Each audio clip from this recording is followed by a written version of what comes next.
Hello everyone, welcome to my channel. In today's video, we will be discussing about creating a quick exploratory data analysis using SweetWiz package. In our last video, we have discussed using Pandas profiling to create a quick summary and nice visuals and just to kickstart the EDA for a dataset. Today we will use another package which is a SweetWiz package, and you can see that you can create a very nice pretty looking report like this. There is one more added advantage if we create a report using SweetWiz, that we can compare different data sets here using just one line of code, like train and test data set I have compared. So we will see how we create these pretty looking reports in SweetWiz. So let's just start. Let me just open up a new Jupyter notebook here. So here is my new Jupyter notebook, and we will see the auto EDA for the well-known Titanic dataset. Let's first start installing the package. So if you have not yet installed, you need to use this command pip install SweetWiz. Because I already have this installed, so I don't need to reinstall this, and I can just import it. I'm using import SweetWiz as SV, or directly SweetWiz also, it's a sweet name. And we need to import pandas obviously to load our dataset as PD. Let's run this. Now to load my dataset, I think I need to set my working directory. So because I have all my datasets in different folders made for different training purposes. So let me just set my working directory here. So here it is get CWD. My current working directory is this one, and I need to change it. So let me change it using os.chdir. And here I need to provide the path of my working directory. So here I have the data which I'm going to use, the Titanic dataset. And let me just quickly check it again that now my current working directory is changed. Yep. So to load the dataset, we need to use the function pd read CSV function. So first of all, I'm loading the training dataset. It is train pd.read_csv, and the file name is also train.csv. And we just want to have a look at first few rows of this dataset. So train.head. So it's the Titanic dataset which I have taken from Kaggle, and here are some of the variables. Passenger ID, which is just the ID number of those who have boarded the ship, and survived. It is basically the predictor, the response variable, whether the passenger survived or not. Passenger class, the class in which they were traveling, 1, 2 or 3. Name of the passenger, sex of the passenger, age. This SP is number of siblings or spouse traveling with them. Parch means number of parents or children traveling with them. So basically these two represent their number of family members. Some ticket number, fare, how much they are paying for the ticket, cabin, and embark from where they have boarded the ship. So we have this information for these variables in the train dataset. And let's also use load test dataset, because here we will be looking at the comparison of these two dataset also. So let me just load test dataset using the same command pd.read_csv, and the file name is again test.csv. And let's have a quick look at first few rows. So here is the test dataset. You see here we have information for all the variables except the survived column, because it's the response variable which we try to predict for this particular project. So we want to quickly see a summary of this data set, or quickly we want to explore the variables, their distribution, their missing values, and their association. So here we want to do it using SweetWiz library. I think we have already imported SweetWiz library as SV. So here we will be using two functions from SweetWiz library. First we will try to analyze. So the function is SweetWiz.analyze. Let's analyze one data set at a time. So I'm creating it in an object. So my report or maybe train report, you can give any name to this object. I'm giving it a name train report. So it is train report equal to SuiteWiz or SV dot analyze. This is the function analyze. And here you just need to provide the data. So suppose I provide my data here train, and my report would be generated. I want to see this report, so I need to generate an HTML. So train.report.show HTML, and let's run it. It will take just few seconds and it will generate the report, because the data set is also very small, and you see it has opened up this kind of a report. In this data set, it's showing that it is a data frame, and these many rows, if you just want to see it, now it is nicely visible that you have 891 rows, no duplicates, and 12 features, 6 categorical, 3 numerical variable, 3 are text variable, maybe the name and cabin and ticket number variables, and information for each variable you are seeing here as well. And if you want, you can see zoomed version there. So let me quickly show you for passenger ID. It's not that important, but we have no missing value here. All values are distinct values, and definitely it's not a useful predictor here. If you look at survived, so we know that no missing value, 2 classes survived or not, and we see the distribution here also. And let me just zoom out, so you see basically for this variable, if you click here, you see here the report of survived, that 549 out of total 891, 62% passengers were in no survived category, and rest of 38% percentage of passengers were in survived category for this particular data set, whatever they have, right? And you need to actually zoom out a lot to look at these tables also. So you have here a few more information, like survived provide information on categorical association. I think you are able to read it. It's very small font size, but when you do it in your system, you can zoom in and zoom out again. So it is showing up the association between the survived, which is your basically target variable, and some of the categorical variable, for example sex.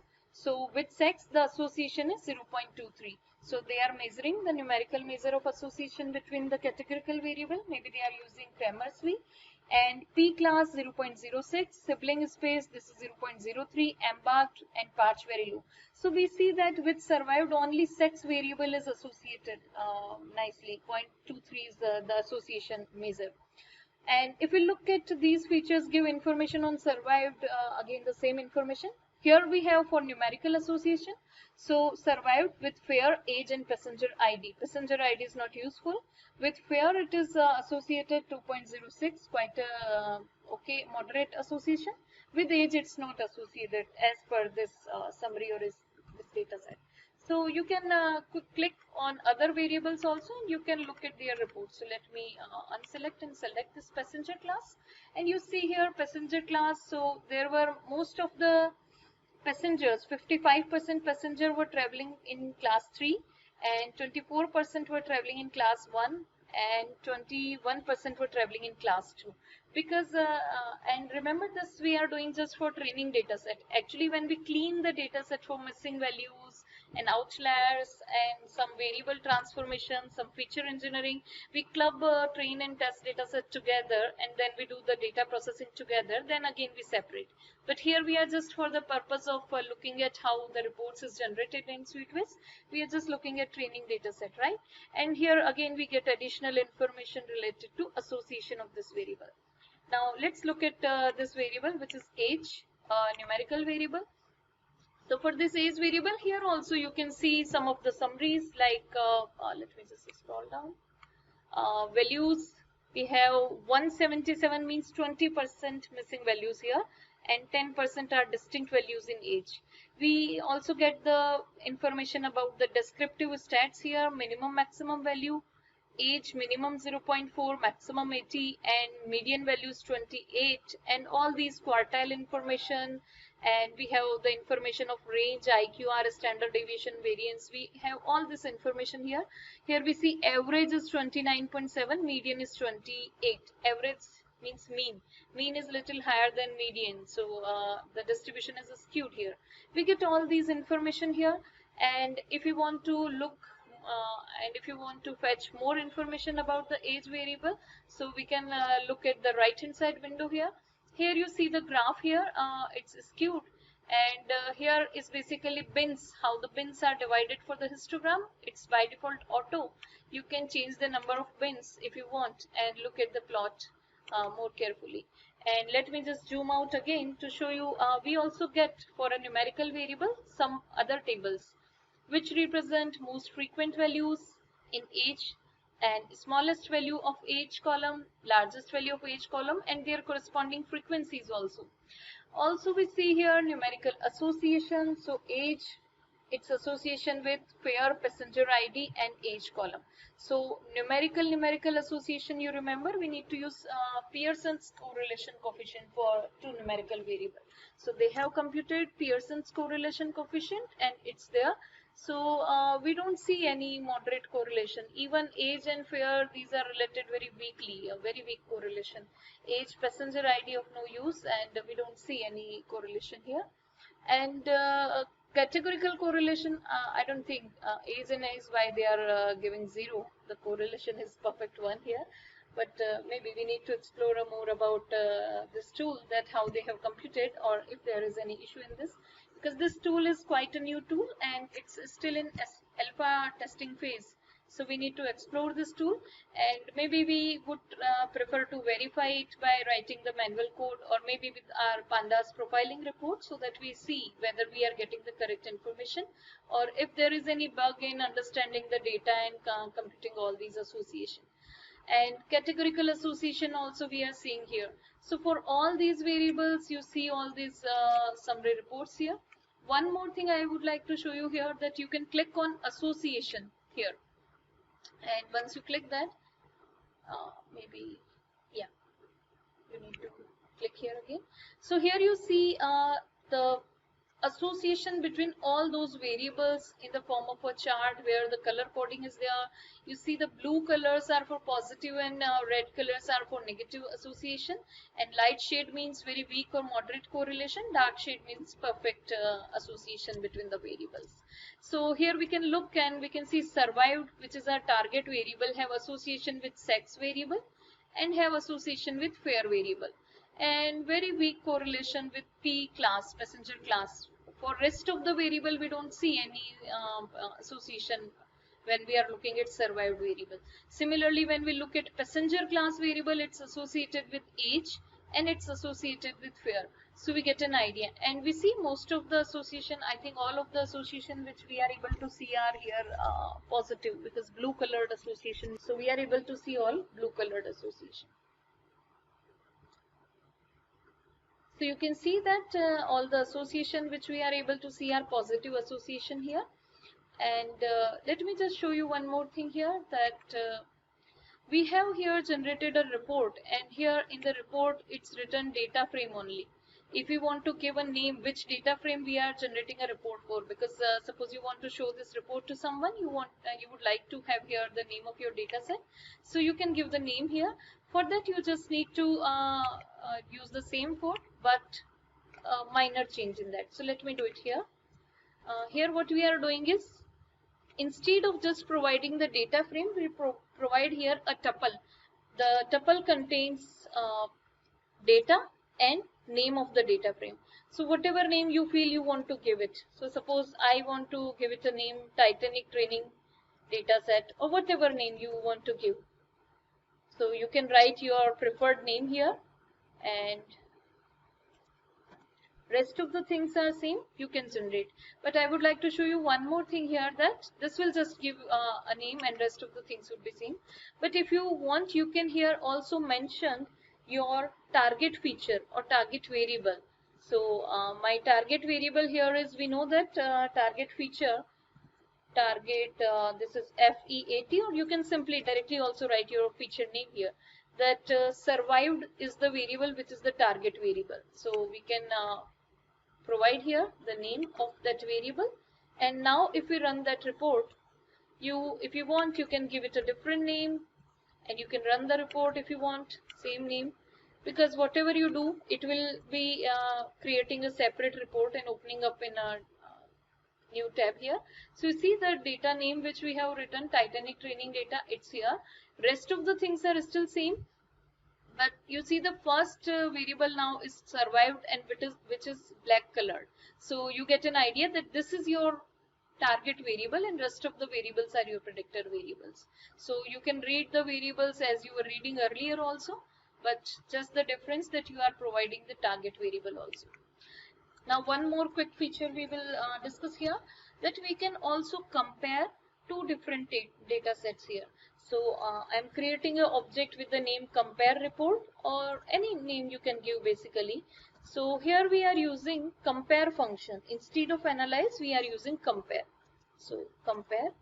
Here again we can directly give train or test data set. For example, train comma test, these are my data set which I am trying to compare.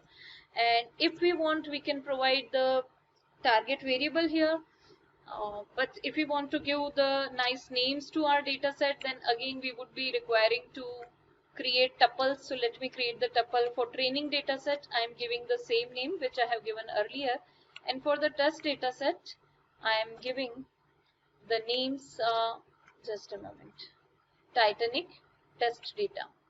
Rest of the things are same. And here I am also providing the information regarding my target variable, which is survived variable, target or the response variable. So let me write the name here, and I think I missed the bracket here. Yeah, we need to generate the report. So again we need to use the same compare report. It's the name of the object. Actually we should give a small name because we would be requiring less typing then. Show HTML and just run. You see how quick it is. If you just quickly want to show someone something about your data set, it's very handy tool there. So you see here two data set, blue color data set is for training and orange color data set for test. You see number of rows in training and test data set. In test we have just 418 rows, no duplicates. 11 features here, categorical 5, numerical 3, text 3. So we have this information here, and so here is the response variable. We have two categories. The response variable, definitely response variable is there only in training data set, not in the test data set. So we are seeing the blue graph only. And if you look at this here, so we see information in blue color and orange color. So blue color is corresponding to training data set and orange color numbers are corresponding to test data set. So no missing value in both of the data set. And maximum and minimum value, mean and median, we can compare for both training and test data set. And here also we see the pattern. Passenger ID is not that important, but passenger class also you can see, and rest of the variables also if you want to compare, like age. So this distribution of age in training and test data set, how it is distributed. So you can have a quick comparison here for all these variables. And again, let me just zoom out. You can see all these information here. Suppose you click here, you get the information for cabin, missing values and so on. If you click here, you get information for pair column, and again you can zoom in or zoom out to read all those information. So this is how you can quickly create a nice summary for starting your EDA. Actually EDA is an iterative process. You need to clean up your data, you need to validate your data, you need to pre-process your data, you need to come back to check association, and it's an iterative process. But it's a wonderful tool to just give you a kick start in just few seconds of work.